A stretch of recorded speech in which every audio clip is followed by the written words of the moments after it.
Radio Shanghai.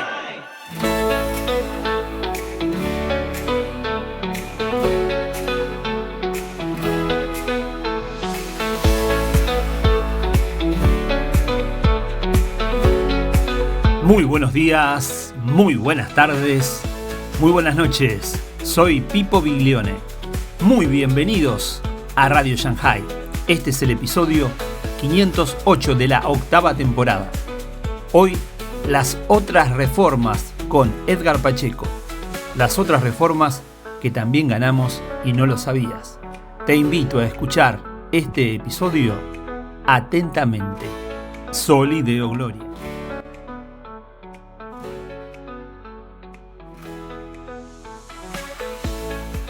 Y vamos a tocar un tema bastante interesante. Yo les sugiero que si ustedes tienen algún amigo por ahí un tanto recalcitrante, un tanto ultra o extra fundamentalista en cuanto a temas de moral, acérquenlo a este live. Acérquenlo a este live porque hoy vamos a hablar de un tema interesantísimo que tiene que ver con, no solamente con la libertad de conciencia, sino con algo muy específico que le causa un poco de reticencia a los creyentes, que es el tema de la cerveza, el alcohol. Obviamente no voy a hacer una oda, ni voy a hacer una defensa al consumo de bebidas embriagantes ni alcohólicas, así que puedes quedarte tranquilo de tener a tus niños ahí en casa, no pasa nada, y disfrutar de este live, porque sin duda va a ser muy edificante, ¿no? Y bueno, he estado tratando también de demostrar la grandeza y la reforma en todo su contexto. La reforma no solamente fue un tío pegando 95 tesis en la puerta de una iglesia, ¿no? La reforma fue mucho más allá. Fue una reforma que incluyó aspectos económicos, teológicos, culturales, sociales, que nos alcanzan nuestros días y que por supuesto nos atraviesan y que fenomenológicamente nos dan una visión del mundo que estamos nosotros interpretando llamada Occidente, ¿verdad? Entonces, hoy vamos a tratar un tema bastante interesante y creo que lo voy a tener que decir, me lo voy a bancar, que muchos fundas hoy se van a enojar. No es mi intención hacerlos enojar, pero sí es mi intención que aprendamos a dialogar, ¿no? A dialogar con un tema que es bastante sabroso. La Reforma Protestante no solamente fue un tío clavando 95 tesis en la puerta de una iglesia. La Reforma Protestante fue un estilo de vida que agrupó muchos elementos que le dieron forma a ese estilo de vida occidental. Desde el trabajo, la forma en que interactúas con los individuos, la forma en que te desenvolvías con tu esposa, la forma en que entendías la química con los hijos. Todo eso se fue dando en un contexto específico que le dio forma al mundo occidental. Por eso Benedicto XVI tiene que reconocer y dice, tenemos que reconocer el gran legado que también ha dado la Reforma Protestante al mundo occidental. Porque ciertamente la Iglesia Católica echó raíces en el tejido social y no podemos negar que la Iglesia Católica fundó gran parte del mundo occidental como lo conocemos, pero la modernidad también ha echado sus raíces con el protestantismo y, por ejemplo, la ética del trabajo es netamente protestante. Lo que se llama el capitalismo pues viene chutado literalmente del calvinismo, ¿no? Las interpretaciones de la forma en que Calvino entendía a Dios, a los individuos, al trabajo, etcétera.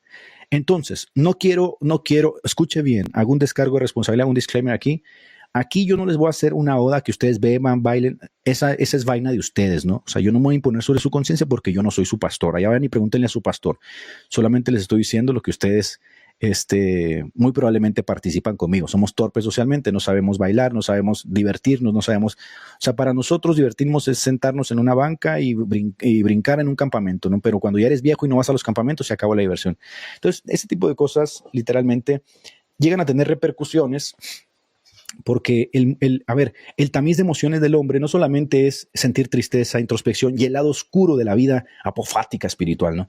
No, hay un lado muy alegre también en la vida cristiana en la cual Jesucristo mismo nos representa, ¿no? Cuando santifica esas bodas con su presencia, cuando Él mismo convierte el agua en vino, ¿no? Cuando Él mismo forma parte de esa algarabía que los discípulos tienen junto a Él, que muchas veces no sabemos qué decir. Pero bueno, en ese contexto, hay una guerra que se da entre católicos y protestantes, para variar, que tiene que ver con dos elementos de la cotidianidad, que tiene que ver con la cerveza y las salchichas, la comida. O sea, un alto asado, papá. Si tú te vas a aventar un alto asado, pues tienes que tener mínimo carnita asada, carnita de la buena, ¿no? O sea, bifito de chorizo, vacío, tomahawk, ribeye, New York, y obviamente un buen trago, ya sea que tragues Coca-Cola como cerdo, o sea que te traigas un buen Fernet, o te avientes un trago de vino para digerir, o te avientes una cerveza bien helada, ¿no? Ese contexto siempre para el hombre es como ritualista, ¿ven? Es un ritual. Cuando el hombre se reúne con sus panas a hacer un asado, no crean ustedes que a nosotros nos importa mucho, ¿no? El asunto de la carne en sí, no. es un ritual para el hombre. Me parece que es una reminiscencia al hombre del pasado que se siente muy hombre cazando y cocinando. Cuando nosotros echamos ese bistec a la carne, que ustedes nunca van a entender, pibardas, así como ustedes sienten satisfacción ponerse uñas sobre las uñas, cuando el hombre avienta el bistec a la carne y atiza el carbón, ¿no? Y empieza a hacer el aromita y está con los panas y le echa un trago al Fernet y a la Coca-Cola, lo que sea que ustedes tomen, esa parte ritualista, la realidad es que es es muy relajante para el hombre, ¿ven? Es muy, muy relajante para el hombre. Entonces el hombre va a buscar momentos en los que quiere hacer esa vaina.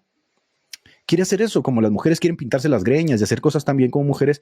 El hombre busca un momento donde quiere realmente tener esa parte ritualista donde con los panas comparten un trozo de carne como simios, ¿no? Y se agarran y lo muerden. Ahora que fui, por ejemplo, que estuve en Carolina del Sur, que le mando un saludo a mi hermano Luis, prendimos una fogata y echamos 2 pedazos de carne de este tamaño, los aventamos ahí, se cocieron y estamos literalmente como neandertales, ¿no? Metiéndole unas mordidas brutales. ¿Por qué? Porque es un ritual, o sea, la compañía del pana, ¿no? La compañía del camarada, la compañía del amigo, metiéndole mordidas a un pedazo de bife de chorizo de una vaca. Eso, mi gente, es muy masculino. Entonces, en la Reforma Protestante también se fraguó esta guerra sobre la carne y la cerveza. Yo no sé, la verdad, si ustedes acostumbren una carnita asada, y yo no sé, la verdad, yo siempre les pregunto qué comen, ¿no? La otra vez que pregunté aquí, los peruanos se sintieron ofendidos, pero en la carnita asada pues se dan todos esos elementos de la masculinidad que son muy propios de nosotros, ¿no? El compañerismo, la carrilla, el fernet, el traguito, la cerveza, la carne, el humo, la pelea, las vencidas, muy propio de la compañía, ¿no? No, pues te avientas un trago de Fernet y quieres jugar vencidas, pulsos con el otro tío, ¿no? Y vamos a ver quién las puede acá y quién es el macho alfa. Le metes una mordida del bife de chorizo, mueves el mondongo por ahí con una cumbiecita, le subes al estéreo, te la pasas bien, se acabó, cada quien a su casa, mañana sigue la rutina. ¿Ven? Ese tipo de cosas muchas veces no los valoramos. Valoren esos momentos, hombres. Sí, valoren esos momentos. Ahora sí, vamos pues a ver esto. Esta es la parte que me interesa. Ahorita no tengo la intención de debatir con católicos, no es mi plan ahora. Quiero mostrarles esto, la reforma por la cerveza y el asado. Y vas a decir, Pacheco, ¿qué tiene que ver la reforma protestante? Todo, papá. Si no fuera por los protestantes, no habría ni asado ni cerveza. O sea, se lo jugaron todo por el todo, ¿no? Todo por el todo. Y en un contexto muy específico, hubo un pleito muy grande por la cerveza. ¿Qué estás diciendo? Sí, de verdad. O sea, tenemos a Lutero, ¿no? Muy propio de la cultura alemana, que ven a la cerveza, al vino como un alimento, y tenemos a los monjes, ¿no? En aquel entonces, desde el siglo VI, siendo dueños de la receta, como el dueño de la receta del Coca-Cola, ¿no? Los únicos que pueden hacer cerveza son los monjes católicos. Ellos tienen la receta que viene de tradición en tradición. Y aquí vamos a ver el pleito de la tradición. Porque si ustedes piensan que el pleito de la tradición es que María Inmaculada, que la Virgen Santísima, que la Perpetua... No, papá. Hasta en la cerveza andan metidos estos panas, ¿no? Hasta en la cerveza. Entonces, aquí hay un pleito que se va a dar entre monjes católicos y luteranos, protestantes, calvinistas, menonitas, incluso en los primeros tiempos, ¿no? Sobre la cerveza, que van a considerar un elemento sagrado dentro de la dinámica de la propia masculinidad. Y Lutero se la va a bancar, Calvino también, y ahorita les voy a mostrar unas evidencias apabullantes. Pero vamos parte por parte, ¿les parece? Vamos a mostrar punto por punto hasta dónde los católicos tenían agarrados del cuello a la sociedad. Los dueños de la cerveza eran estos panzones, esa es la realidad, ¿no? Los monjes en la Edad Media eran los que elaboraban la cerveza. La cerveza estaba en manos de la Iglesia Católica. Los monjes se encargaban de su elaboración y de su venta, aunque la venta no era social, estaba restringida entre los propios monjes y conventos, ¿sí? Ahora, ¿cómo hacían la cerveza? Aquí viene lo interesante, la cerveza no se hacía como en los tiempos que la conocemos, era muy artesanal. Las fórmulas eran muy, muy específicas y los monjes las custodiaban como quien custodia la receta secreta de la Coca-Cola o el Kentucky Fried Chicken, ¿no? Ellos custodiaban la receta y cada receta era específica porque utilizaban una mezcla de hierbas, que ahorita les voy a decir cómo se llamaba, que nadie la tenía. Entonces nadie podía hacer cerveza porque en ese entonces la receta era de los monjes. Entonces había un monopolio del chupe, gente. Había un monopolio del chupe donde ellos tenían el control significativo sobre la producción de cerveza en sus comunidades. Entonces imagínate, tienes un pleito con la Iglesia Católica y dices, yo quiero un trago, decía Lutero, ¿no? No, pues no te vamos a vender, perro, porque nosotros tenemos el control, bébete por ahí, bébete tu propio veneno, diría Benito de Nurcia, ¿no? Entonces tenían el monopolio del chupe estos gordos y obviamente como la receta era custodiada por una tradición, fíjense lo que le estoy diciendo, una tradición que iba de monje en monje, que se iba pasando de monje en monje, pues nadie podía tener acceso a la cerveza, nadie podía hacerla, solamente estos bribones, estos barrigones, ¿no? Por acá dice Güero Tortillas, dice, ¿cuál Biblia debería comprarme? Gente del chat, si pueden ayudar por ahí a Güero Tortillas.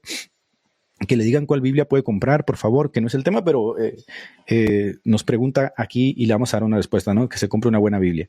Entonces ya vamos entendiendo, ¿no? La receta la tenían estos bribones y obviamente cuando empieza a darse la Reforma Protestante, pues esto va a ir cambiando poco a poco, pero van a ver que no cambió muy fácil.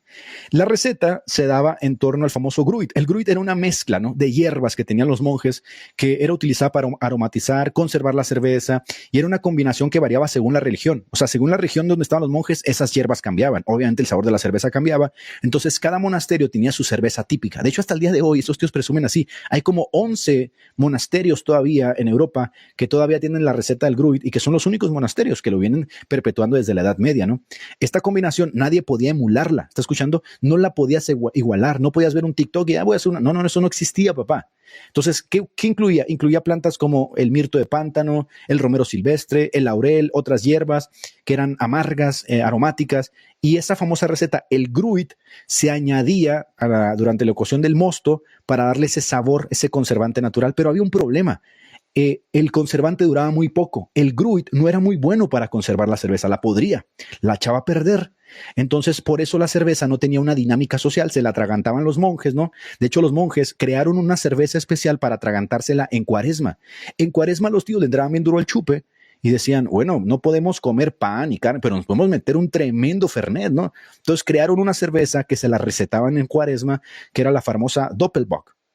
Sí, ellos inventan sus propias reglas, como decía Jesús, ¿no? Le imponen reglas a los hombres que ellos mismos no cumplen. Entonces elaboraban y vendían Doppelbock, que era una cerveza muy fuerte y era una cerveza muy nutritiva para tratar de salir al quite de la Cuaresma. ¿En qué sentido? No podían comer carne, estaban en ayuno, llegaron veces donde la Cuaresma duró hasta 40 días, ¿no?, donde no podían participar de la carne y todo eso. Pues elaboraron una cerveza donde se la rebancaron y los monjes paulinos en Múnich les ayudaron a sobrevivir a los ayunos estrictos. Esta cervecita que ellos se chutaban les ayudaban a sobrevivir. Era como pan líquido, ¿no? Y permitía cumplir con las reglas de la abstinencia sin consumir alimentos sólidos. Entonces, ustedes se fijan hasta aquí, estos tíos no solo tienen el monopolio del chupe, sino que son los únicos que chupan, o sea, están chupando y no comparten, ¿no? Yo sé que esa palabra chupar a los católicos les gusta porque ellos están acostumbrados a chupar no solo cerveza, sino otras cosas, pero lo que les estoy diciendo es que tenían el monopolio, papá. Tenían el monopolio del chupe, del trago, del fernet.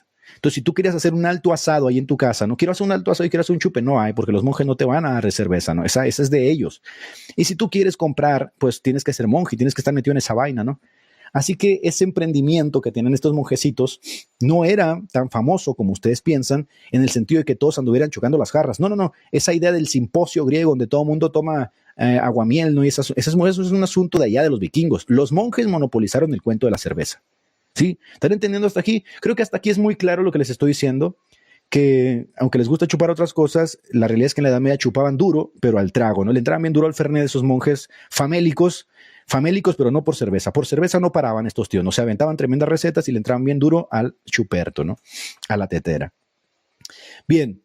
Aquí viene entonces la reforma por la cerveza. ¿Por qué? Porque la reforma no solamente fue pegar 95 tesis en una puerta, gente. Ustedes ven a los reformadores como idealizados, ¿no? Montados en un caballo blanco con una lanza queriendo perseguir al cura Bravucón. No, sí se aventaron altos tiros. La realidad es que se aventaron altos tiros.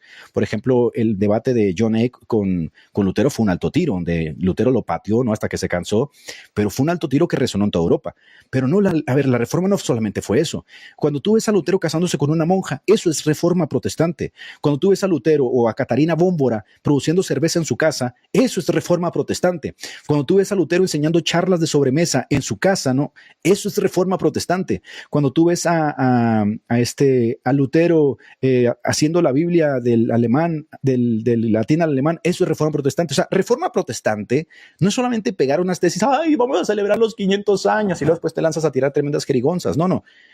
Entiende la reforma. La reforma fue, vamos a construir un nuevo mundo y nos la vamos a bancar. Y dado que el catolicismo había monopolizado, ¿sí?, la elaboración de la cerveza, y la única forma de preservar la cerveza era con esa receta llamada gruit, que era una receta secreta al puro estilo de la Coca-Cola, pues la reforma protestante se lanzó a la conquista de la cerveza para los pueblos protestantes. Si ya no tenemos estos perros encima de nosotros y queremos nuestra propia cerveza, ¿qué vamos a hacer? Papá, todo Dios obra para bien. ¡Todo! ¿Ves? No les debemos nada a estos tíos. Nosotros de verdad es que nos la hemos bancado a full. Y si tú te puedes aventar un alto asado, con un Fernet, tú le debes muchísimo a Lutero, Zwinglio y Calvino, más de lo que tú crees, ¿eh? Más de lo que tú crees, papá. Porque si no, estos tíos, los católicos, te traerían a pan y ayuno.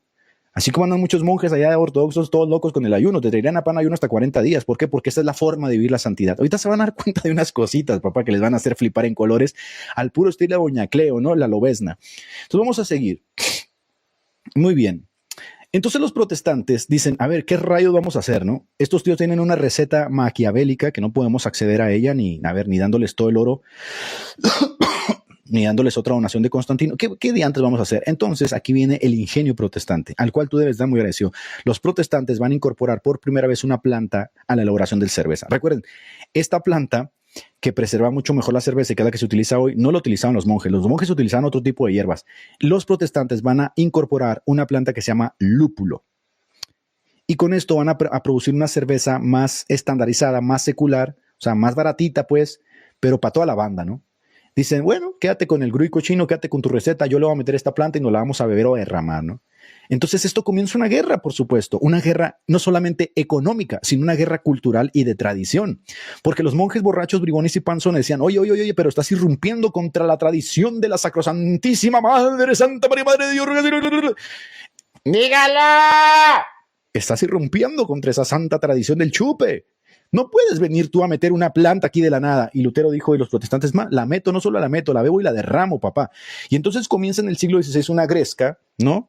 Donde los líderes reformistas y las autoridades civiles, sobre todo en Alemania, empiezan a apoyar el uso del lúpulo, porque ahora el lúpulo no solamente demuestra ser mucho más eficiente para estandarizar la cerveza, o sea, que esté al alcance de todos, y no solamente de los monjes borrachos, sino a toda la banda, toda la bandera, así como los sándwiches que se avienta Iracema, sino que también ayuda mucho más a que la cerveza sea mucho más estable, ¿no?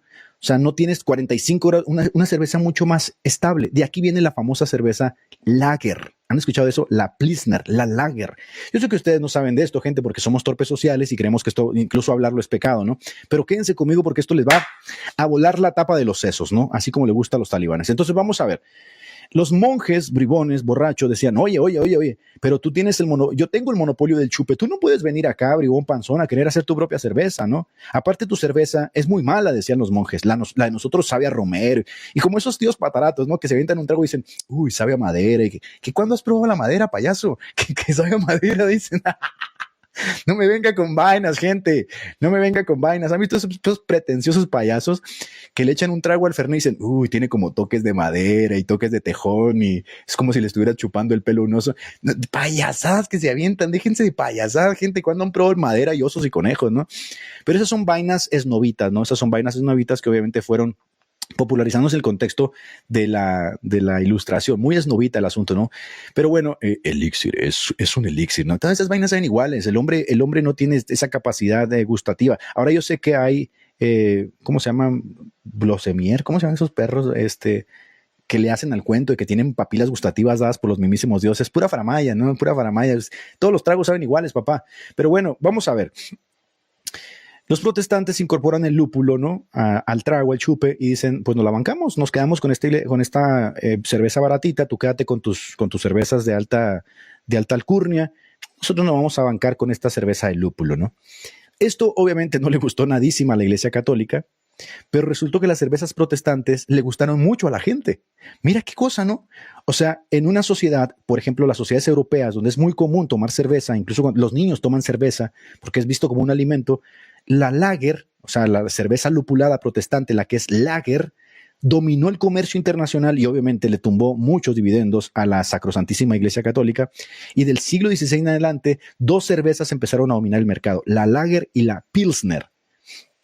Yo sé que usted va a decir, pero ¿qué vaina estás hablando? Oh, tranquilo, papá, que ahorita se va a poner mejor, ¿no? Y estas lager y pilsner surgieron en áreas protestantes y marcaron un cambio ahora ya hacia cervezas frías y ligeras.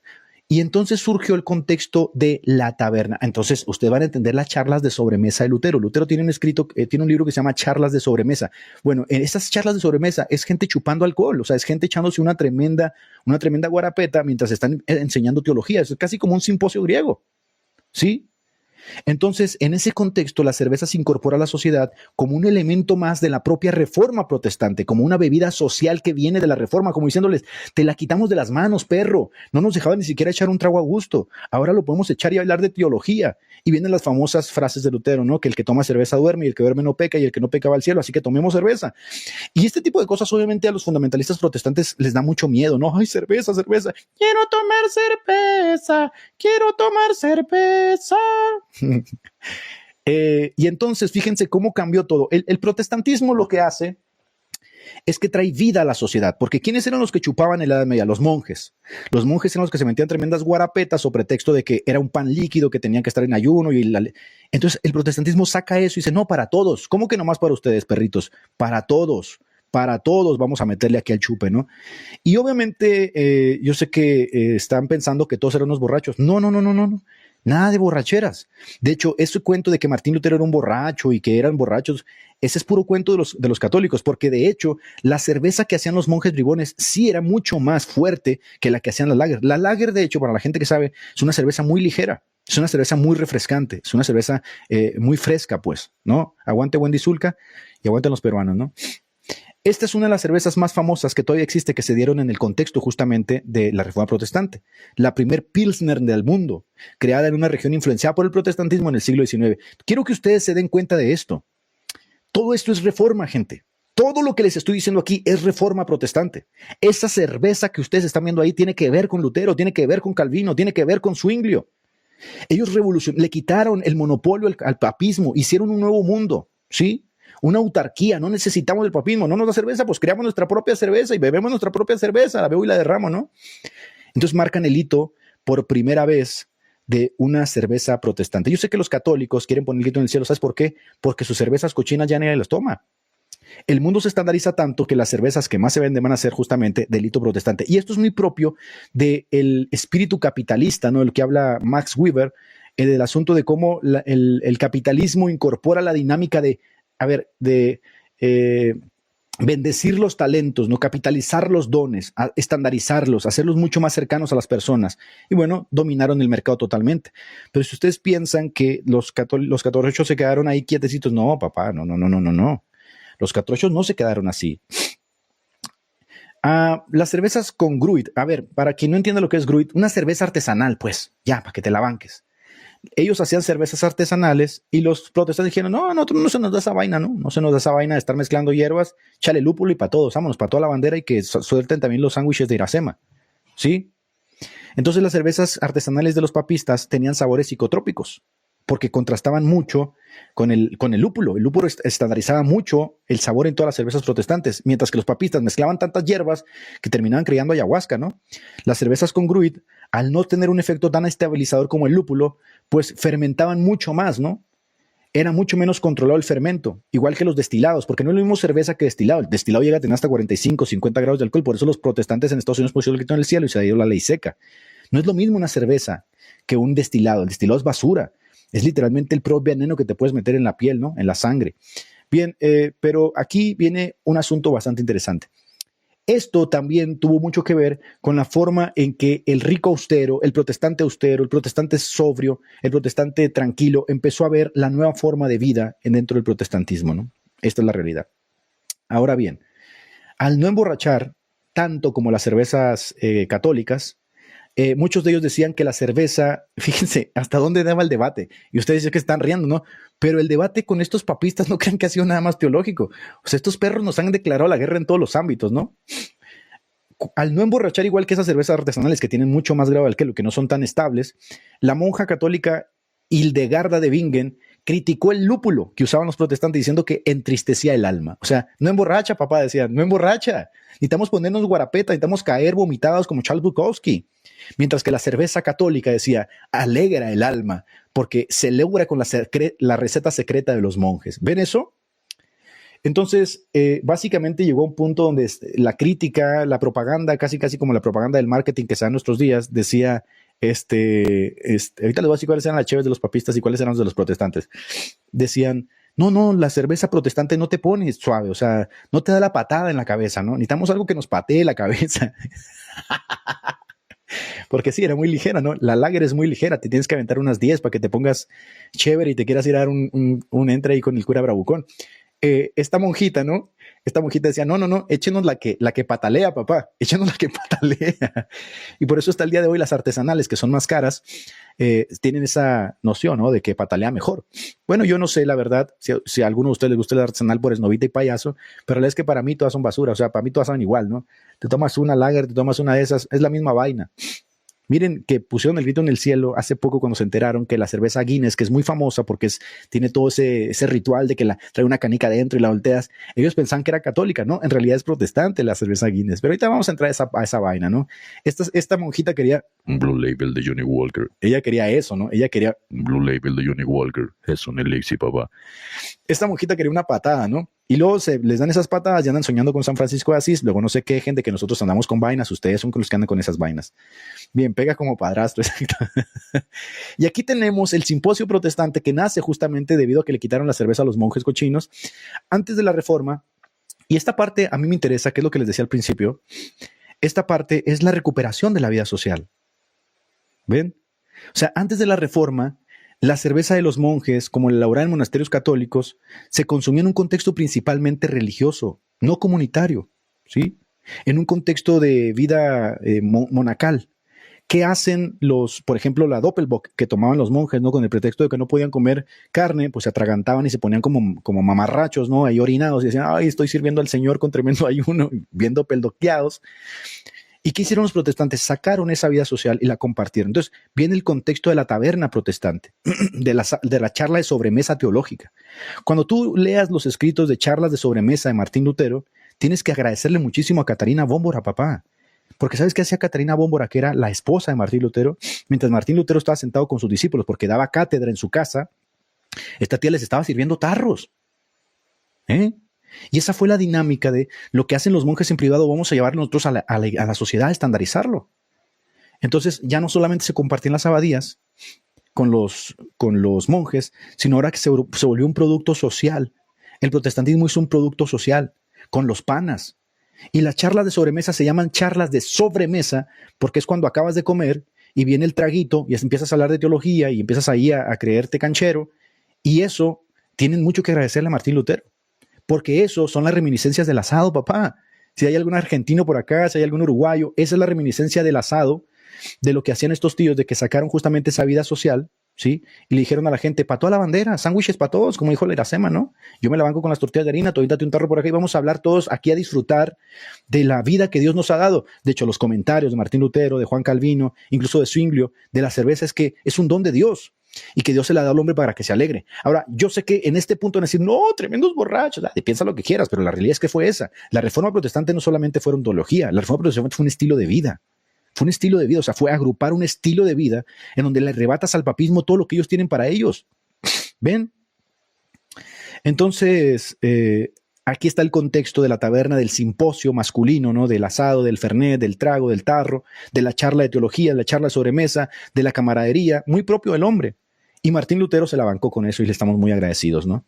Ahora, ¿qué hicieron los catrochos, lamecuadros, ¿no? Los lamecirios? Pues obviamente le quisieron poner un gravamen porque ellos dominaban el mercado, lo habían monopolizado y tenían, acuérdese, tenían el respaldo de los príncipes, de los reyes y de todo. Dijeron, bueno, con que quieres hacer tu propia cerveza, perro, pues no te vamos a vender lúpulo, ni lo vas a conseguir, le vamos a poner un gravamen. Y se da la ley de la pureza, en donde ellos reducen las recetas de la cerveza, nadie las conoce, para proteger su gruit.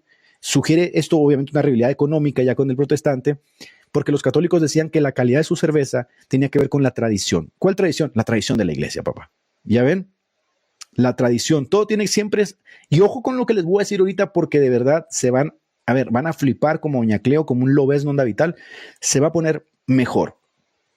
Los católicos dijeron que los protestantes se estaban alejando de la tradición. El clásico cuento estúpido de que no se tomen esa cerveza, porque esa cerveza no viene de la tradición de la Santa Madre Iglesia, Santa María, Mateo 16, 18. Ese fue el cuento, siempre tratando de imponer el miedo para imponer sus creencias, y fue la guerra de las cervezas. Mira qué ironía, esto fue también reforma protestante. ¿Lo sabías o no lo sabías? Pues ahí lo tienes, ¿no?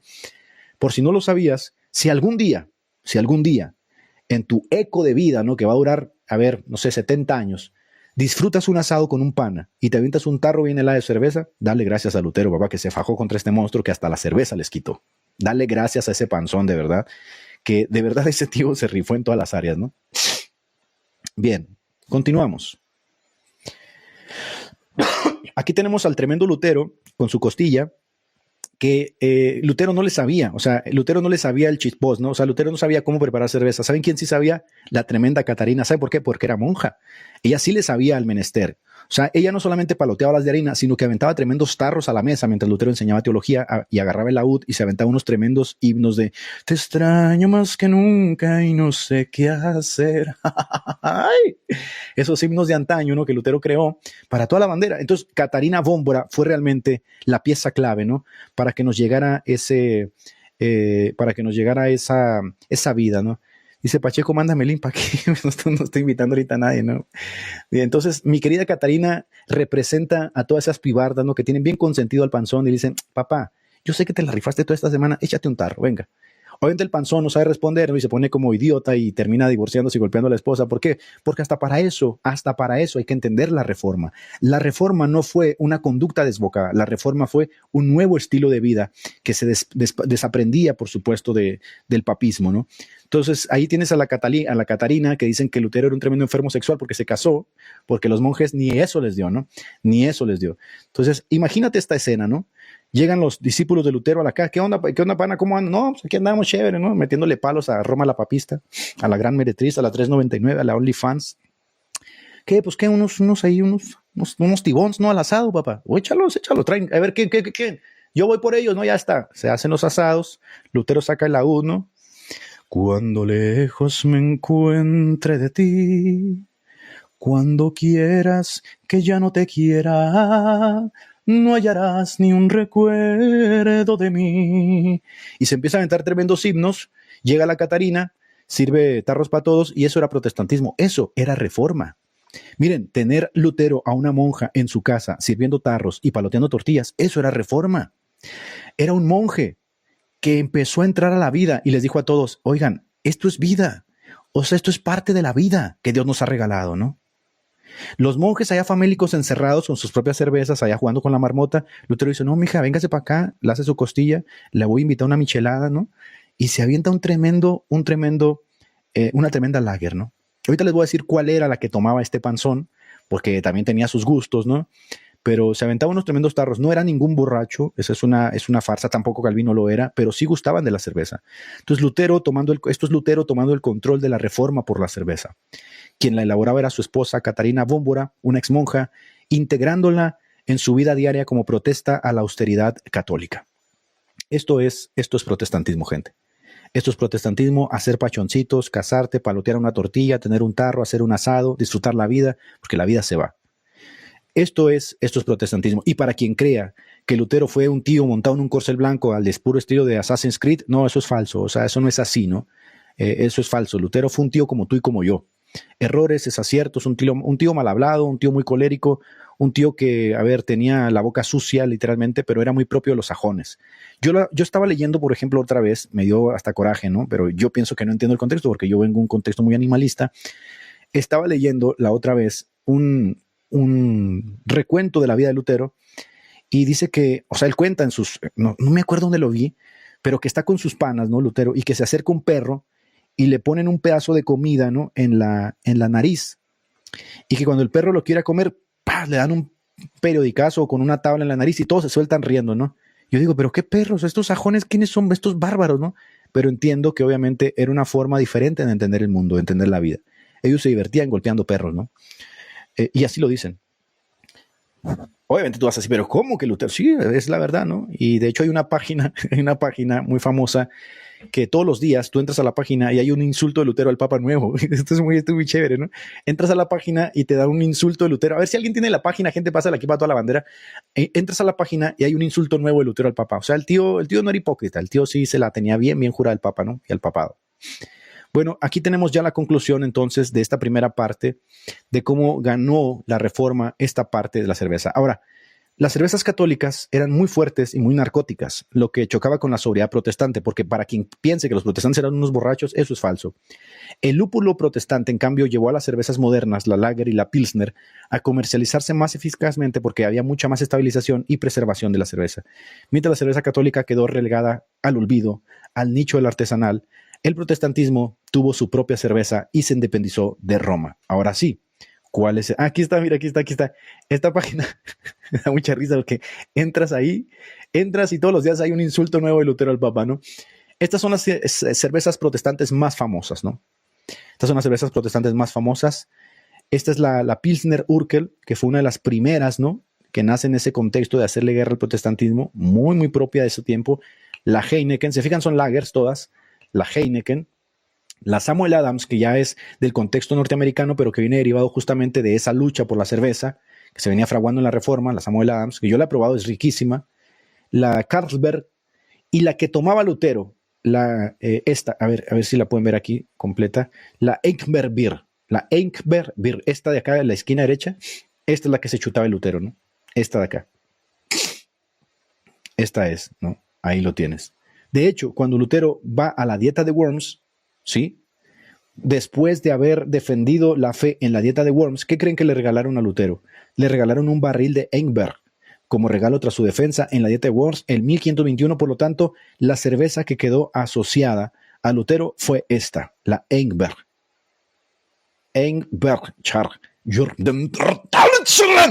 Ahí lo tienes, ¿no? Ahí lo tienes, la Eichberg. Bien. Catarina era, acá la puse muy anciana esta tía, ¿no? Catarina Bómbora. Catarina era reconocida por sus habilidades cerveceras, gestionando una pequeña producción doméstica para la familia, o sea, para la bandera que iba ahí, y los numerosos huéspedes de la casa, ya que su casa funcionaba como un centro de discusión teológica. Entonces Lutero hizo de su casa un simposio donde chocaban los tarros y hablaban de teología. Y esto, gente, Einbenger, ¿cómo se dice? Einbenger Heidler. Ahí lo tienes, ya lo dije o no lo dije, ¿no? Ahí está. Entonces aquí lo tienes a mi querida Catarina, que literalmente hizo un simposio de la casa, ¿no? Hizo un simposio de la casa para que todos los panas de Lutero echaran un asado, una cerveza y discurrieran con sus grandes habilidades teológicas sobre los temas a tratar que estaban en boga en el tejido social. Esto, gente, esto fue Reforma Protestante. Así que bánquensela, lloren o hagan lo que tengan que hacer, pero esto también fue Reforma Protestante. Todo esto fue Reforma Protestante para que lloren. Ahora, Calvino. Este barbón tenía una característica. Yo te le voy a dar la fuente, ¿no? De hecho, voy a subir estas diapositivas con sus fuentes para que sepan dónde tomé toda esta información. Calvino, siempre que viajaba, estaba deseoso de probar las cervezas locales de los pueblos que visitaba, mostrando un aprecio por la bebida que era común en su época, cuando el agua no siempre era segura y la cerveza era una alternativa cotidiana. De hecho, en los comentarios de Calvino, del Salmo 104:15, él disfrutaba de la cerveza y el vino en una moderación, considerando los dones de Dios para el placer humano, siempre que se usaran con responsabilidad. En sus escritos, como su comentario sobre el Salmo 104:15, Calvino señala que el vino y por extensión las bebidas como la cerveza fueron creados no solo por necesidad, sino también para alegrarnos la vida. ¿Ven? Aquí tienes, esto era Reforma Protestante. Esto era Reforma Protestante. Los hermanos Papineau, en honor al reformador ginebrino, esto es moderno, lanzaron Calvinus, una cerveza famosa en Suiza y sus alrededores. No la consigues muy fácil en América, pero esta cerveza es en honor al reformador, ¿no? Ahí lo tienes. Y por supuesto, hay que decir que la razón por la cual muchos de ustedes tienen miedo a hablar de estos temas es por los movimientos de templanza. Los movimientos de templanza surgen en el contexto de la modernidad, siglo XIX, siglo XX, y van a estar involucrados cuáqueros, metodistas, bautistas y pentecostales, que fueron participantes de ellos, y que eran los movimientos de templanza, pues movimientos que van a desembocar en hacer al cristiano abstemio, ¿no? Si ya sabes por qué tienes esa reticencia o ese dolor de conciencia cuando se habla de la cerveza, es por los movimientos de templanza, porque tú eres hijo de la modernidad y estás muy disasociado de lo que fue realmente la reforma en todo su contexto. Entonces estos movimientos de templanza son los que te dicen no tomes, no toques, no palpes, no gustes, porque eso es santidad, ¿no? Habiendo llegado hasta aquí, gente, voy a pasar ahora a la reforma del asado, del alto asado y el fernet, para que vean cómo también le ganamos a la reforma protestante lo que sigue. Así que bueno, váyanse, échense un trago de lo que quieran. Yo regreso en un minutito, déjenme seco la garganta. Me echo aquí un traguito de Coca-Cola, pues que es peor, ¿no? Pero no tenemos nada porque no quiero herirle la conciencia. Aquí, bueno, seguimos en un minutito, por favor, y continuamos. Gente, bánquensela al toque.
Bueno, vamos ahora a pasar a otra parte, ¿no?, de lo que fue la Reforma.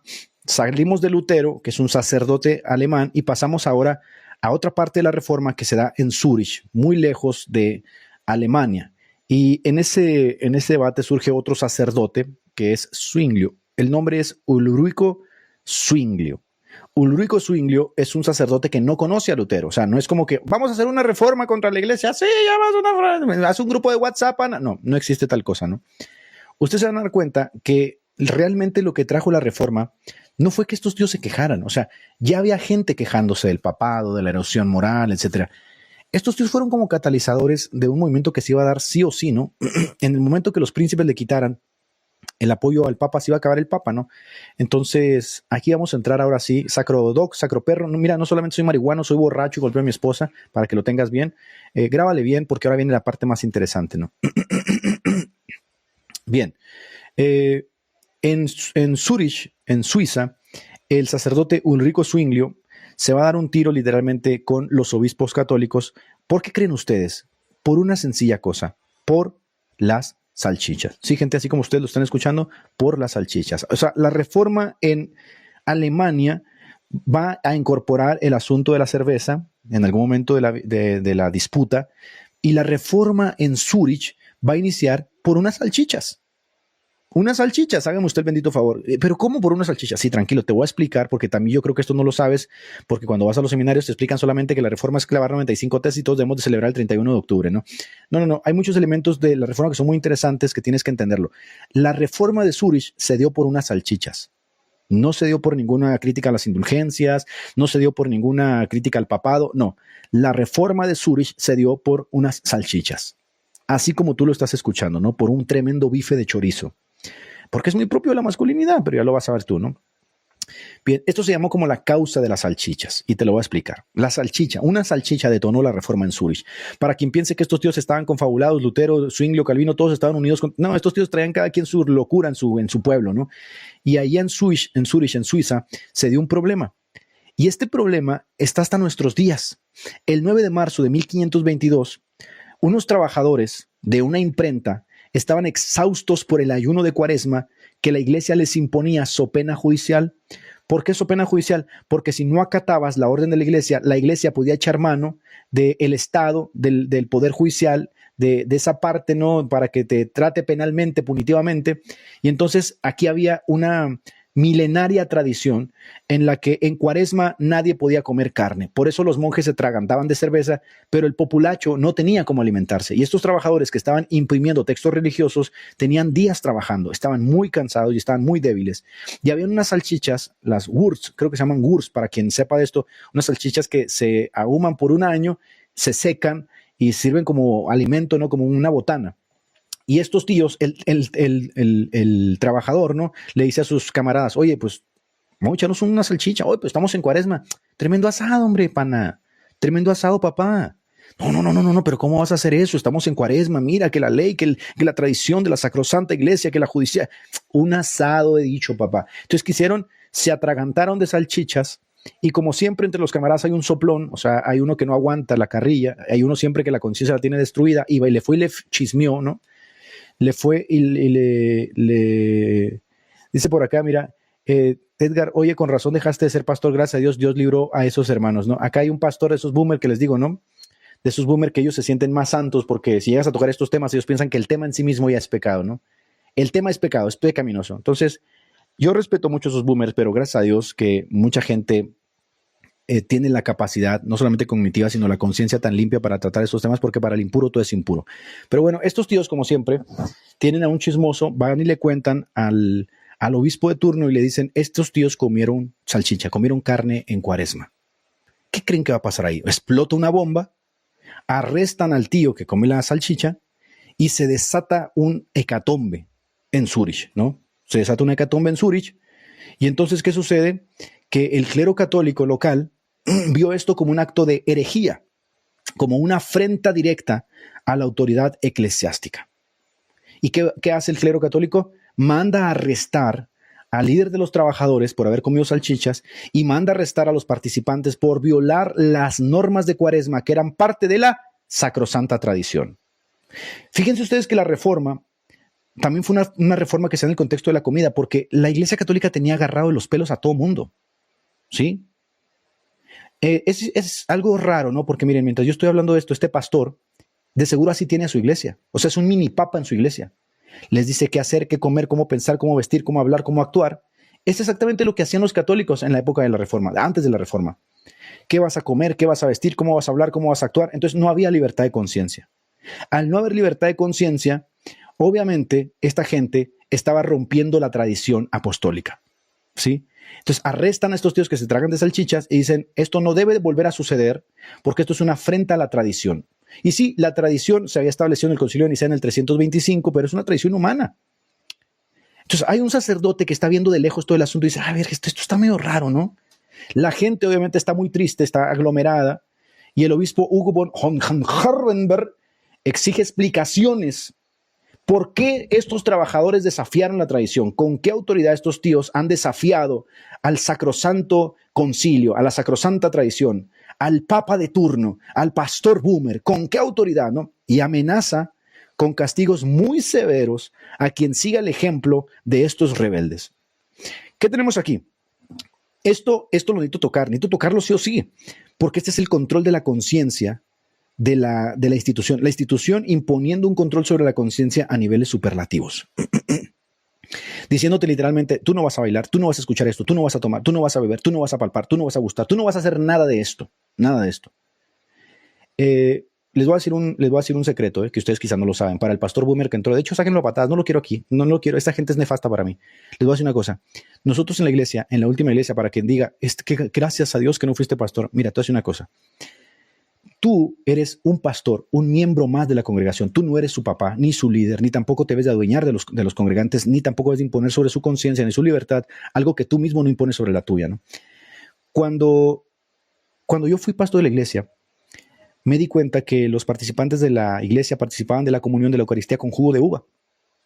A mí no me parecía del todo correcto si se participaba con jugo de uva, porque ciertamente me parecía que eso se hacía como una suerte de desprecio per se hacia el vino. O sea, no había elementos literalmente fuertes para una defensa a eso. Entonces un día me puse a enseñar yo respecto al uso del vino en la iglesia primitiva, el contexto, cómo el vino representa la sangre. Entonces le hice a la iglesia una propuesta. Vamos a hacer algo. Si ustedes tienen la conciencia tan fuerte como para participar del vino, ¿por qué no participamos de la Eucaristía con pan y vino como manda la iglesia, como manda la Escritura? Votamos todos y el 80% dijeron hacemos, pero había unos que tenían conciencia débil. Entonces, por esos que tenían conciencia débil, no terminamos el rumbo de la iglesia, sino que a ellos les dejamos su juguito de uva. Y así la iglesia en su conjunto participaban los fuertes y los débiles amándose. Y cuando participamos de la Santa Cena, participábamos con vino y los débiles participaban con jugo de uva. Y todos perfectos. ¿Por qué? Porque yo no iba a imponer mis criterios sobre la iglesia. Porque la libertad de conciencia es uno de los principios justamente derivados de la Reforma. Estos tíos, estos boomers, no son protestantes. Estos tíos son ultra fundamentalistas, pero en el mal sentido de la palabra. O sea, en el sentido de como mi pastor que yo le preguntaba, ¿pero por qué no bailas? No, porque es sensual y la tradición. Y toda esa basura que se inventan sobre la marcha que no tiene asidero. Entonces hacen una carnicería de la conciencia a las personas y ellos siendo débiles quieren que los demás sean débiles. O sea, ellos no escuchan una canción, pero no quieren que tú tampoco la escuches. Ese tipo de cosas, eso no es protestantismo. Si ellos supieran realmente cómo surgieron los cantos cristianos, que literalmente fueron tomados de las tabernas, se arrancan los pelos de las axilas. Mañana sacan las baterías y sacan las guitarras de las iglesias. Los cantos cristianos que hoy tocas, se los debes a la Reforma protestante. ¿Y sabes cómo surgieron? Surgieron en el contexto de que ya no podíamos tener esos coros gregorianos donde castrabas a los niños para tener a los grandes sopranos. ¿Qué hicieron? Tomamos la música de las tabernas y le metimos música cristiana, letra cristiana. Y así por primera vez surgieron los cantos cristianos en la Reforma protestante. Ahora que te das cuenta de esto, ¿qué vas a hacer? Pues te vas a arrancar los pelos de las axilas porque nunca te han enseñado a educar la conciencia. Bien, este obispo explotó y pidió que se arrestara a estos tíos que habían comido salchichas y entonces amenazó al pueblo y les dijo, esto no se hace, punto. ¿Quién es aquí el papas fritas? Yo soy el papas fritas, yo soy el pastor, yo soy el mini papa, yo soy el representante del clero, ¿no? Y si hay un pastor que quiera bancársela aquí conmigo, lo dejo que suba, Lo dejo que suba. De hecho, fíjense qué ironía, ¿no? Trent Horn, en su libro The Case for Catholicism, afirma que este caso, el caso de las salchichas, demuestra la necesidad de una tradición y de una autoridad que dirima el rumbo de los individuos. Qué ironía, ¿no? O sea, que una salchicha haya desatado la reforma protestante en Zúrich. ¿Qué te dice esto? ¿Hasta qué nivel tenían control los católicos sobre los individuos? Y así muchos pastores hoy quieren tener el control de muchos de los individuos. Y cuando escuchan que la gente dice, oye, no, párale, tú no eres mi dueño, tú no eres el papa. Tú eres uno más de la iglesia que te insertas con la vocación a tratar de perfeccionar con tus dones a la iglesia, pero tú no tienes todos los dones, ni tienes toda la sabiduría, ni tienes todos los elementos. La iglesia también tiene sus dones, tiene sus elementos, tiene su sabiduría, y todos estamos insertos en la dinámica de la iglesia local. Entonces esta idea de que yo soy el pastor y yo les digo cómo vivir, cómo actuar, cómo pensar, eso yo nunca lo hice. Es más, la gente a la que yo pastoreé puede dar testimonio de que yo nunca actué así. Si a ustedes les enseñaron a actuar así, bueno, ustedes tendrán que dar cuenta un día, porque Pedro mismo, que algunos dicen que era el papa, se llama anciano y dice, no hagan esto, no se enseñoreen de la grey. Ustedes se insertan a la dinámica de la vida espiritual de la iglesia con sus talentos, con su vocación. Ustedes no son dueños de la iglesia, ¿no? Ahora no solo insertas tú, insertas a toda tu familia, ¿no? Y toda la familia es la que lleva todo el control de la iglesia. Un día vas a tener que dar cuenta de eso, ¿eh? Un día vas a dar cuenta de eso, porque eso no es el modelo pastoral, eso no es el modelo bíblico. Te lo sacaste debajo de la manga, te lo inventaste, y con justa razón los católicos te pueden criticar. Así que el juicio empiece por casa. Ese cuentito que la esposa del pastor, que el hijo del pastor, que la familia, todo ese cuentito donde terminas poniendo en puestos claves a toda tu familia, ese cuentito obviamente se llama nepotismo. Y el nepotismo obviamente tiene consecuencias. Destruyes la fe de la iglesia. ¿Por qué? Porque dentro de la propia iglesia tienen que surgir las vocaciones, no dentro de tu propia familia. Así que bánquesela con lo que estoy diciendo, ¿eh? Yo no le tengo miedo a ningún pastor, ni tampoco me interesa, ni porque no vivo de ningún pastor. Los pastores que se la banquen conmigo, yo me la banco con ellos, pero los que vengan aquí a hacerse mojigatos, a quererse la bancar, aquí no van a poder, se van a topar en roca. Lo más raro de todo esto es que Trenholm, en su libro El caso para el catolicismo, dice que el caso de las salchichas demuestra que necesitas una autoridad que te diga cómo vivir. Es decir, defiende al papismo y a la tradición y a la infalibilidad de sus concilios por una salchicha. ¿Qué te demuestra esto? Que en verdad están fritos. Es irónico. Entonces, quienes defiendan esto son más papistas que los papistas.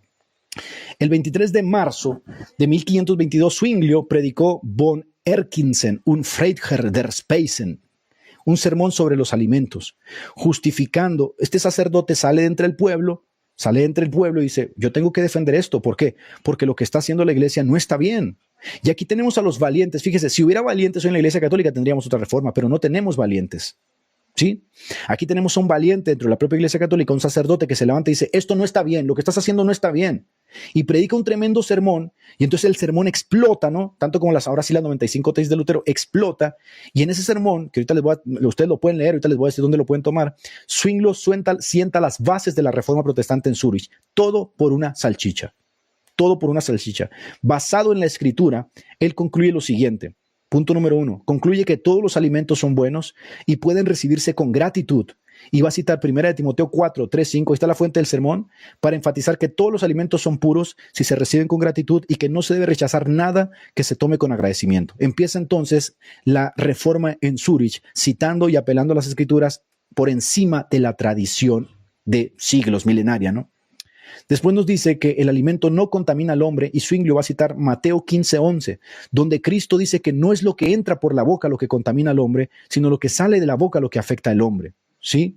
Después hace la distinción entre los alimentos puros e impuros que estaban en el Antiguo Testamento. Dice que esa distinción ya no existe en el Nuevo Pacto porque fue abolida por Cristo, y que todos los alimentos son puros para los cristianos. Para el impuro todo es impuro, ¿no? Para el que tiene una carnicería por conciencia todo está mal, pero para los cristianos que no tienen esa carnicería por conciencia no viven en esos términos, ¿no? Entonces dice que todos los alimentos son santificados, ¿no? Son bendecidos. Después dice que las reglas del ayuno de la iglesia son tradiciones humanas, no mandatos divinos. Él va a criticar la prohibición eclesiástica de comer carne durante la Cuaresma, que todavía lo hacen los católicos, como una tradición humana no basada en mandato divino. Él va a citar Mateo 15:19 para mostrar que estas tradiciones hacen vana la adoración a Dios. Pero aquí tengo que hacer un ejercicio de honestidad, porque muchas veces nuestras iglesias imponen también tradiciones a este punto. Si no lo haces, te corren de la iglesia, te escrachan, te expulsan, te dividen de la iglesia.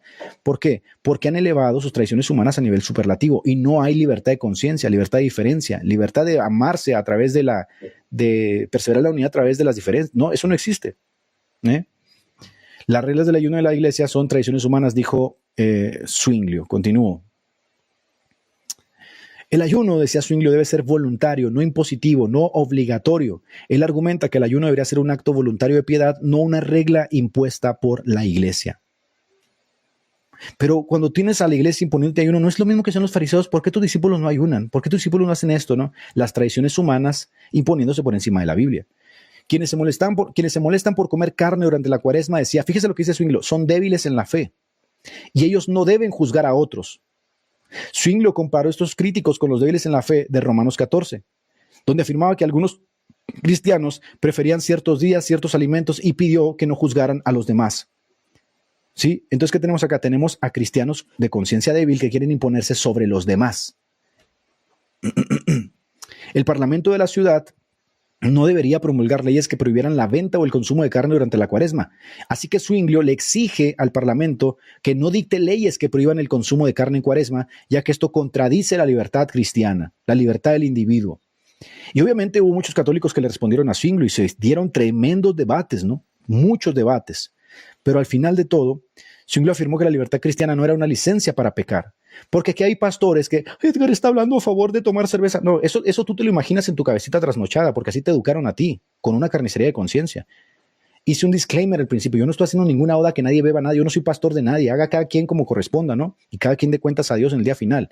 Pero estos tíos tienen una carnicería por conciencia hasta el punto de que no quieren que tú hables, ni ellos salen, ni nadie hable. O sea, este es el elefante rosa, que nadie lo toque, porque estos tíos tienen una carnicería en su conciencia. Zwinglio afirmó que la libertad de conciencia y la libertad cristiana no funciona así, no es una licencia para pecar. Si tú usas esta libertad cristiana para pecar, estás contradiciendo lo que dice Pablo. ¿Usaremos la gracia para pecar? No, la gracia no se usa para pecar, la gracia se usa para disfrutar.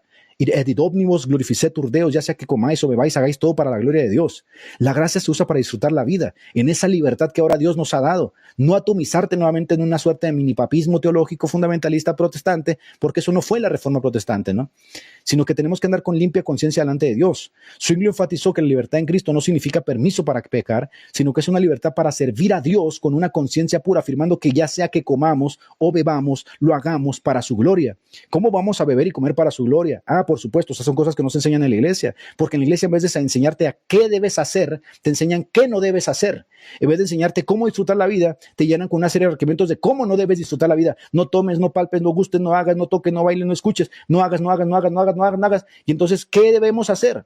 Esas son las cosas que ellos no entienden. Entonces, hacen teología desde la parte negativa, en vez de la parte positiva, en donde ahora como cristiano disfrutas la libertad de la vida cristiana con una conciencia limpia delante de Dios. Y como ellos mismos están todos atomizados por la carnicería de conciencia, ellos piensan que la libertad en Cristo significa pecar. Que como tienes libertad, entonces vas a ser un pecador. Es como el clásico tío que le reclama al calvinista y le dice, pues entonces eres salvo para siempre, entonces tú vas a ser un pecador y nunca te vas a perder. Pues eso es una estupidez tuya, eso no lo enseña el calvinismo. ¿Ves? Ese tipo de cosas son atomizaciones, o sea, son formas muy infantiles, muy simplistas de tratar con una realidad mucho más amplia. Y no va a faltar la iglesia donde te topes con este pastor que tiene por conciencia una carnicería, que nunca fue educado, que no tiene acervo cultural, que no le interesa, el acervo cultural no le interesa instruirse, no le interesa crecer, e impone su debilidad sobre los miembros, ¿no? Y los miembros que ni la deben ni la temen, en vez de haber crecido de una forma mucho más robusta para que puedan ser un nuevo orden de sociedad o implementar las diferentes disciplinas del pensamiento, terminan siendo unos tremendos cristianos torpes sociales. ¿Por qué? Porque el pastor es un torpe social. Y entonces se va transmitiendo ese círculo vicioso y tienes a cristianos sufriendo en las iglesias a causa de estos pastores que se creen mini papas. ¿Ves? Me sucedió una vez, estaba yo de copastor en una iglesia, se los he contado en otras ocasiones. El pastor, el líder principal, era muy duro contra los tatuajes, ¿no? Yo contra los tatuajes, la verdad es que no tengo nada que decir, o sea, no hay nada referente en el Nuevo Testamento que hable sobre esto. Para quienes vayan y digan que en el Antiguo Testamento dice que no te zanjes con cuchillo. Bueno, yo no me zanjo con cuchillo ni tampoco lo hago en favor de ningún dios, porque esa era una práctica que tenían los paganos que se sangraban para ofrecer esa sangre a sus dioses, ¿no? Los tatuajes no tienen una referencia. Sería anacrónico, es extrapolar algo del Antiguo Testamento al Nuevo Testamento que no existe. Es como si tú hablas del noviazgo. Dios permite el noviazgo, lo prohíbe. No existe tal cosa como el noviazgo en el Nuevo Testamento. Eso es propio de nuestro mundo. Es la forma en que hemos habituado el cortejo, la forma en que hemos evitado el galanteo, nuestro mundo, es la forma que ha respondido el mundo protestante a la realidad. El galanteo, el cortejo, el noviazgo son propios de nosotros. Si tú vas a la Biblia vas a encontrar el desposorio y el casamiento, punto, se acabó, no existe tal cosa como un noviazgo. Entonces cuando esta gente viene y dice, pero ¿qué piensas de los aretes, de los tatuajes? No hay nada en la Biblia. O sea, lo más que te van a decir es que la mujer sea modesta, te van a decir que no tomes en exceso, que no te emborraches, te van a decir que el sol no se ponga sobre tu enojo, pero no, estos tíos lo van a llevar hasta arriba, o sea, hasta arriba. No dice que no te pongas borracho, dice que no tomes, que seas abstemio. Dice que la mujer no sea modesta, dice que la mujer se vista literalmente con faldas hasta los tobillos y que se ponga un manto en la cabeza. Entonces, lo distorsionan todo hasta el punto en que hacen una nueva religión que Pablo no hubiera sostenido. ¿Ven? Entonces, lo que trato de decir con esto es que la libertad de conciencia, les dije que esto iba a causar controversia, la libertad de conciencia es libertad de conciencia justamente porque el hombre en su conciencia es responsable de lo que cree, de lo que piensa y de lo que hace. Y párale de contar porque podemos seguir ahí, ¿no? Podemos seguir el punto de que comer, y estos eran problemas, nimiedades teológicas con las que Pablo se enfrentó y las resolvió muy fácil, ¿no? A ver, tú dices que no se debe comer carne, pues no tragues carne. Tú dices que puedes comer verduras solamente, pues traga verduras. Tú dices que te debes de reunir en jueves, pues reúnete en jueves. Tú dices que todos los días los usas para Dios, pues está bien, todos los días los usas para Dios. Pero no dejes que alguien venga y te diga que tienes que congregarte el sábado, que tienes que comer solamente carne. Eso es imponerte sobre la libertad del cristiano. Vayan ustedes y lean Romanos y dense cuenta que la forma en que Pablo solucionó las cosas no fue dirimiendo grandes debates de que, no, pero por acá, ¿quieres comer carne? Traga carne, punto, déjate de vainas. ¿No te gusta la carne? No tragues carne, se acabó. Ah, es que la conciencia te lastima porque esto tuviste que lo ofrecieron a los cielos. Tú no te lo tragues, papá, traga verduras. ¿Ven? Eso es muy sencillo, pero hay que hacer también el descargo de responsabilidad de que mucha gente ha sido educada así y no hay ningún problema. Mire, les voy a decir una cosa. Yo tengo amigos cristianos, les lo voy a decir aquí en toda confianza, que no comen cerdo. No comen cerdo. Y luego vienen estas estupideces, mira, de que en la Biblia no aparece explícitamente que consumas drogas, entonces debes consumir. El café es una droga. No sé si sabías. Los medicamentos que le van a dar a tu abuelita y a tu mamá para que subsista hasta los 80 años son drogas. Inútil. ¿Sí sabías eso? Sube para que me digas a ver si es cierto.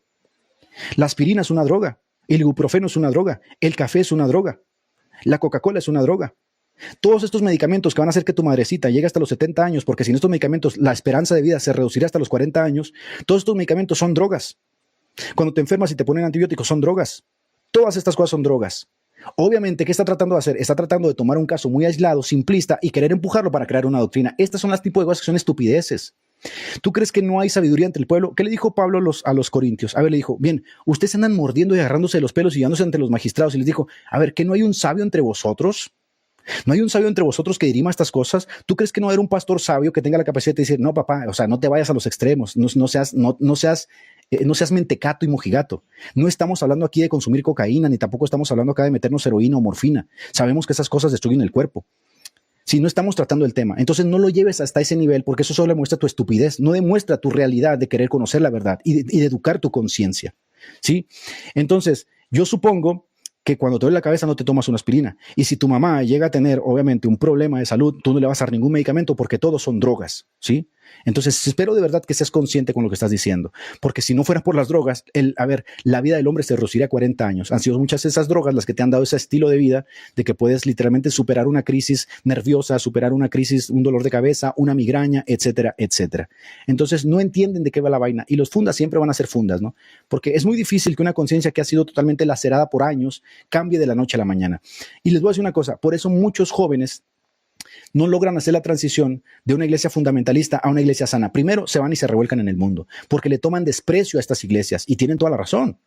A ver, los atomizan tanto, los destruyen tanto como la Iglesia Católica hizo con la Edad Media, que, creó el monstruo del secularismo. Entonces, yo no creo que no tenga la capacidad mental para entender que meterte morfina no es lo mismo que tomarte una aspirina, ¿no? Yo no sé que no tenga la capacidad mental para, esnifar cocaína no es lo mismo que tomarte una taza de café. Habrá que ser de verdad, como explicarle a niños, habrá que bajarse al nivel de la estupidez para hacerle entender a esta gente que meterte un pinchazo de heroína no es lo mismo que tomarte una taza de café. ¿Cómo les explicamos a esta gente? No lo puedes explicar. Esta gente de verdad, como crecen en contextos fundamentalistas muy propios del no gustes, no palpes, no tomes, porque si no tú eres malo, yo soy más santo, esta gente ya no entiende. A esta gente Pablo nos dice cómo los debemos de tratar. Pablo dice que a los débiles nos los echemos a la espalda. Y obviamente tenemos que lidiar con ellos porque forman parte del pueblo de Cristo. Lo que no tenemos que dejar es que estos débiles se impongan sobre los fuertes en la fe. O sea, la iglesia no puede ser débil en la fe de conciencia. La iglesia tiene que ser fuerte. Si tienes un pastor débil de conciencia, va a transmitir esa debilidad de conciencia a los suyos. Tienes que tener un pastor fuerte, sobrio, que tenga las cualidades, no un neófito. ¿Ve? No un neófito. Este muchacho es un neófito. Este muchacho no debe enseñar, porque si lo dejas que enseña, va a destruir la conciencia de los fieles. Tienes que tener personas con sabiduría, la sabiduría que viene del cielo, no la terrenal diabólica. Entonces, solamente quiero ser sincero con esto. Ese mundillo de prohibir todas las cosas no tiene ningún poder contra los apetitos de la carne. Esa es la realidad, y eso dijo Pablo en Colosenses, ¿no? Entonces, este sermón de Zwinglio da el clavo porque justamente lo que Zwinglio está haciendo es lidiando con una suerte de imposición de la conciencia que muchos mini pastores han hecho también en sus iglesias. Y bánquensela, porque, a ver, ahí les voy a contar el caso. Cuando yo fui copastor en una iglesia, había un pastor que era durísimo contra los tatuajes, durísimo. Y yo llegué a escuchar 2 o 3 sermones durísimos. Y yo decía, esto está pesado, papá. Y citaba el Antiguo Testamento y casi los hacía sentir como que andaban danzando alrededor de un tótem, ¿no? Un tótem así animista del diablo. Y que tú que te tatúas, que te metiste la sangre del diablo. Y, durísimo, ¿no? Un día su hijito, el hijito del pastor, se fue a Estados Unidos. ¿Va? Fíjense nada más, ¿eh? Un día el hijito del pastor se fue a Estados Unidos y cuando regresó todo tatuado. Y obviamente los líderes de la iglesia explotaron. Explotaron y dijeron, oiga, a ver, pastor, ¿y este niñito usted qué va a hacer? Si fuera usted realmente consciente, usted tendría que abandonar el pastorado, porque usted educó a nuestros hijos, ¿verdad? Nosotros le permitimos que nuestros hijos fueran educados por usted y usted le enseñó a nuestros hijos estos principios morales y nuestros hijos lo obedecieron de buena gana y le concedieron moralmente a usted una autoridad que usted tiene sobre ellos y sobre nuestras familias, pero ahora tiene a su hijito acá todo tatuado. ¿Saben qué hizo el pastor? Vean nada más. El siguiente domingo, cuando él predicó, dijo que los tatuajes en realidad no eran nada malo, sino que eran un arreglo estético. Esas fueron sus palabras textuales. ¿Qué crees que pasó? La iglesia se le dividió, la iglesia se fue. No, los tatuajes en realidad no están mal, son solamente un arreglo estético. Ah, mira. Entonces, cuando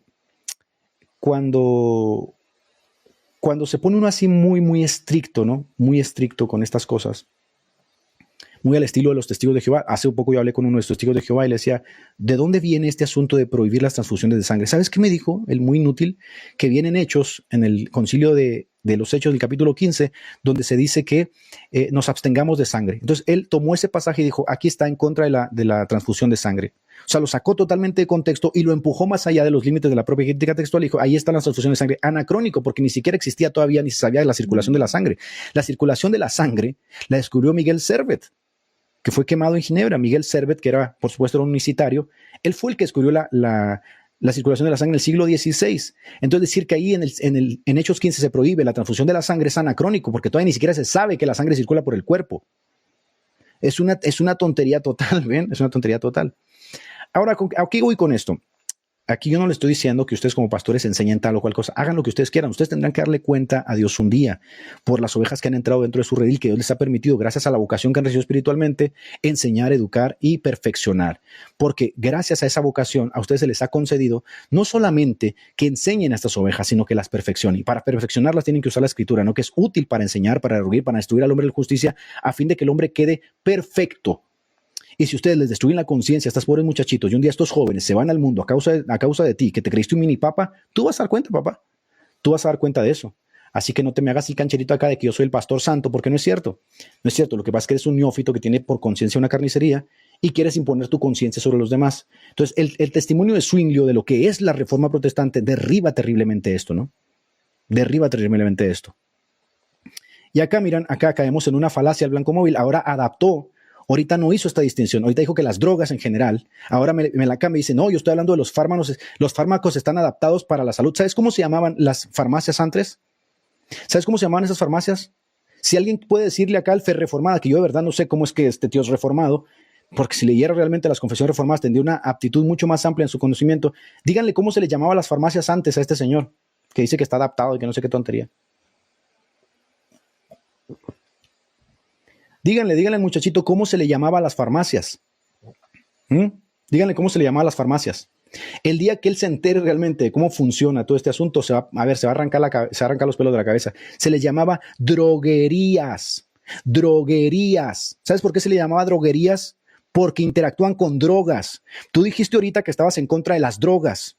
Y te quisiste ser muy canchero y muy santo aquí con la gente del chat, diciendo que si así fuera, entonces nosotros podemos meternos heroína y morfina. Bueno, mira, si un día a uno de tus familiares, Dios no lo quiera, ¿verdad? Si un día de tus familiares, Dios no lo quiera, le llega a pasar algo que le cause un dolor tan traumático que no puedan solucionar, ¿sabes qué? Le van a meter heroína, le van a meter morfina, le van a meter una droga. Para quitarse una migraña, uno toma una aspirina, es una droga. El café es una droga. Todas estas son drogas, pero ¿sabes qué pasa? Que a ti la conciencia no te reclama estas cosas.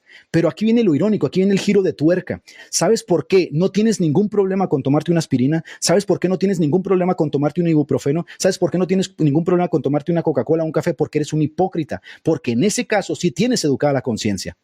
Y entonces la conciencia no te reclama si te echas un par de aspirinas, ¿verdad? La conciencia no te reclama si te tomas un café. La conciencia no te reclama si en el hospital te meten morfina. La conciencia no te reclama porque ahí, hipócrita, si educaste tu conciencia. Pero ahora quieres educar la conciencia a los demás hermanos diciéndole que no, que lo que hacen está mal. Esa es la hipocresía del fundamentalismo escrachante, no inmoralino, mojigato con la que muchos andan. Yo la verdad me quitaría ese nombre de fe reformada porque los reformados no actúan así. De hecho, los reformados son una de las personas que más amplitud de conciencia tienen, ¿no? Así nada más. Y para que lo sepan, ¿no? Se les llamaba droguería. Se les llamaba droguería. Entonces, cuando uno de ustedes vaya a hacer el salto total, ¿no? Del pentecostalismo a la fe reformada, háganlo completo en esa aptitud de conciencia sólida de lo que fue realmente la reforma, como se estoy probando, con los grandes sermones de Zwinglio, con la gran defensa de la libertad cristiana, con la gran defensa del juicio privado, con la gran defensa de la libertad de conciencia, y no me vengan con cuentitos de que no puedo tomar café, que no puedo tomar Coca-Cola porque eso es pecado, porque todo ese tipo de cosas no interactúan con la realidad, son como los hipócritas católicos que hacen, pero luego imponen cargas sobre los demás que ustedes mismos no llevan. El día que tú dejes de tomar todo ese tipo de medicamento que se da en el mundo moderno para poder hacer un estilo de vida que llegue, ¿no?, a 70, 80 años, ¿no? Que sin estas drogas que tú dices que no están mal, irónicamente, no llegarías allá. Ahora me lo adaptas y dices, no, es que están adaptados al sector de la salud. Eso es una estupidez, son drogas. No me vengas con cuentitos semánticos y con cuentitos poesías. Es que esas drogas sí están bien porque están adaptadas al servicio de la salud. Son drogas, papá, y te metes drogas, punto. Y no te estoy diciendo con esto que te drogues. Te estoy diciendo solamente que eres un hipócrita, que no estás actuando en congruencia. No estás actuando en congruencia. Bien, juzguen ustedes mismos. Discúlpenme, soy muy fuerte con esta gente, pero es que esta gente obviamente no está actuando en congruencia. En octubre de 1523, ¿sí?, el Consejo de Zúrich perdió el debate y se quitaron las restricciones de Cuaresma, marcando la ruptura con Roma, e inicia la reforma protestante en Zúrich por una salchicha y por la libertad de conciencia. Así nada más. ¿Y entonces qué pasó? Que mientras Lutero se centró inicialmente en las indulgencias y la justificación por la fe e incorporó a la vida de la sociedad todos los elementos que hoy te dan miedo a ti, Zwinglio priorizó la libertad cristiana, la libertad de conciencia, la autoridad bíblica sobre las tradiciones de los hombres. Ambos fueron a la Biblia. Ahí lo tienen, ¿no? El apoyo del pueblo a Zwinglio fue tan grande que debilitó la influencia del obispo de Constanza en Suiza y fortaleció el protestantismo. Los tres referentes del protestantismo habían nacido: Lutero en Alemania, Zwinglio en Zúrich y Calvino en Ginebra. Y esto, gracias a Dios, a que tuvieron los suficientes pantalones para enfrentarse a un mundo que se estaba totalmente monopolizado por los católicos. Bueno, gente, disculpen porque a veces me pongo como Doberman, ya saben, pero no, todo chévere. Vamos a descansar a gusto, sin enojos. Y miren una cosa irónica, ni un solo trago tomo yo, años sin tomar un solo trago, pero no le impongo mis creencias a nadie. O sea, en esas nimiedades de la vida, la santidad no va por ahí, ¿no? Y dejo que la gente disfrute la vida en esas pequeñas, aleatoriedades que se nos permiten. Dejo que disfruten la vida, ¿no? Y muchas veces le vas a encontrar sabor a la vida en pequeños detalles, ¿no? En pequeños detallitos. Así que si tú disfrutas mucho un vaso de coca heladísima, así te la avientas a pecho, hazlo para el Señor, ¿no? Porque todas esas gracias que tenemos en la vida se las debemos a Él, que es dueño de todo este mundo, ¿no? A ver, por acá Diego creo que prendió la cámara. Diego, hola. Hola. Diego, ¿podrías prender tu cámara, por favor? Sí, tengo problemas con eso. Lamentablemente, sí, la configuración de la compu no está como muy bien. Entonces, tal vez para otro momento. No, bueno, te voy a dejar que metas un bocadito ahí, opina. No es lo común, pero dale, adelante. Ok. Te agradezco, Pacheco. Estoy acá desde Costa Rica. Acá estaba escuchando el live hace un ratillo y pues quería comentar algo con respecto a lo que estabas hablando. Y es que, bueno, mi papá, que, bueno, en paz descanse, él está descansando en el Señor en este momento, hace 13 años. Él, bueno, tuvo muchos problemas con el alcohol en su tiempo. Él fue alcohólico y pues hubo varios problemas, de hecho, por eso en la familia. pero él conoció al Señor y dejó de tomar, sí, pero en su momento pues echaba también sus cervecitas, como decimos acá, sus birras, y yo pensaba, pero ¿cómo él está haciendo esto si él fue alcohólico? ¿Cómo ahora sí tiene esa libertad? Y es lo que yo ahora entiendo, que es la libertad en Cristo. Él ya no dependía del alcohol para estar feliz, para estar contento como en tiempos pasados, sino que él sabía que él podía en Cristo tomarse su cerveza perfectamente en su casa. Él siempre me decía, bueno, no, yo me tomo mis cervecitas aquí en la casa y viendo un partidito o comiéndome algo y listo, ya no me tomo más. Un par de veces, bueno, después de un partido, por cierto, nos fuimos al estadio y él pues me invitó a una birra, vamos a echarnos una birra, y nos metimos a un barcito por ahí, una cerveza y vámonos. Entonces ahí entendí que él pretendía enseñarme también que él tenía la libertad de poder hacerlo sin la atadura anterior, sin que él estuviera atado al alcohol como antes, haciendo problemas, siendo agresivo, llegando a veces borracho con el carro, y él ya no tenía esa atadura, esa esclavitud con el alcohol. Entonces, yo digo, para mí es el testimonio más gráfico que tuve, porque él, siendo alcohólico, ya después podía pues tomarse una cerveza con toda la tranquilidad del mundo, sabiendo que no iba a volver a eso. Eso sería. Qué bendición. La verdad es que te envidio, no, primeramente porque tuviste a tu papá y con el cual pudiste compartir una cerveza, ¿no? Y pudiste estar con el viejo, porque ciertamente creo que eso es algo muy valioso que yo no voy a poder experimentar nunca. Así que te envidio y también te felicito por la madurez, ¿no?, de tu comentario, y que los que te están escuchando, son casi 1000 personas conectadas, entiendan de lo que estamos hablando, ¿no? Que no estamos hablando de irnos al mundo a pecar ni utilizar la gracia para pecar, sino estamos hablando de utilizar nuestra libertad para adorar a Cristo y disfrutar la vida. No en el sentido de la pecaminosidad, sino en el sentido como lo que tú lo acabas de decir. Oye, yo estoy un día con mi viejo, me tomé una cerveza y nos fuimos a la casa tranquilo. Qué bien. Te mando un abrazo, mi querido Diego. Gracias por ese bocadito, de verdad que estuvo bueno. Muchas gracias, Pacheco. Te sigo viendo. Hasta luego. Bendiciones. Bueno, gente, ahí lo tiene, ¿no? Me gustó.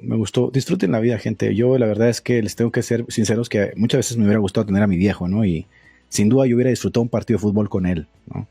Sin duda yo hubiera disfrutado muchas cosas con él, un día de campo, o me hubiera sentado con él a echarme una birria, como dicen, o una carnita asada. No lo tuve, ¿no? Espero no ser ese papá idiota, ¿no? Que atomiza a los niños y los golpea y todas esas cosas, porque ciertamente en Latinoamérica ese círculo vicioso no se quiebra, ¿no? Ahora, también debo decir una cosa, reconozco muchísimo lo que algunos de ustedes dicen, oye, pues es que venimos de un contexto de alcoholismo. Eso es libertad de conciencia, papito, ¿no lo has entendido? Libertad de conciencia es eso. Yo vengo de un contexto de alcoholismo, por lo tanto yo no me voy a tomar una cerveza. Bienaventurado, yo respeto tu conciencia. Eso es libertad de conciencia. ¿Cuándo se rompe la libertad de conciencia? Cuando dices, yo vengo de un contexto de alcoholismo, no quiero una cerveza, pero tampoco quiero que tú lo hagas. Eso ya no es libertad de conciencia, eso es fundamentalismo, ¿no? Entonces espero que entiendan eso, ¿no? Es lo que estamos diciendo. Yo me retiro, pero no me retiro sin decirles lo que ya saben, ¿no? Que los amo en el amor de Cristo y que aquí estamos para bancárnoslas al toquecito, a lo que venga.